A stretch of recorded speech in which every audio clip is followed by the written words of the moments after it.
সোমবার সকালে চাঞ্চল্য ছড়ালো শাহপুর গ্রাম পঞ্চায়েত এলাকায়। মহানন্দা নদীর তীরে একটি অস্থায়ী বাঁশের মাচার ছাউনির ভিতর থেকে অজ্ঞাত পরিচয় এক মহিলার ঝুলন্ত দেহ উদ্ধার হয়। স্থানীয় সূত্রে জানা গেছে, বালা শাহপুর ও চকদারিপুর গ্রামের মাঝামাঝি নদী পাড়ে তৈরি মাচার ভেতরে বছর 50-এর এক মহিলাকে গলায় ফাঁস লাগানো অবস্থায় ঝুলতে দেখা যায়। সকালে কিছু স্থানীয় বাসিন্দা মাছ ধরতে গিয়ে প্রথমে দেহটি দেখতে পান। এরপরই এলাকায় ছড়িয়ে পড়ে খবর। ভিড় জমে চারিদিকে। গ্রামবাসীদের দাবি, ওই মহিলা স্থানীয় নন।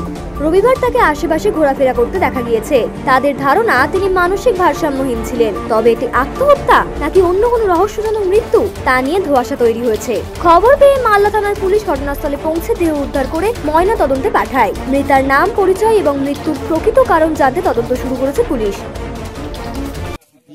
শোনা যায় যে একটা অচেনা এক মহিলা, প্রায় 55 বছর বয়স হবে, সে গলায় ফাঁস দিয়ে মাচানের উপরে সে মারা গেছে। আচ্ছা, কোথাকার চেনা যাচ্ছে না। সোশ্যাল মিডিয়ায় দেওয়া হয়েছে, আমাদের পঞ্চায়েতের গ্রুপে, অন্যান্য গ্রুপে দেওয়া হয়েছে, এখনো চেনা যায়নি, বলা যাচ্ছে না। কি অনুমান করছেন এটা?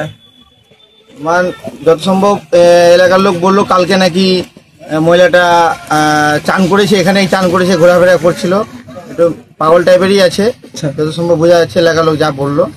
হ্যাঁ, তো মারা গেছে। কখন দেখা গেছে এখানে? সকাল 7টা। Bureau report, Bangabarta.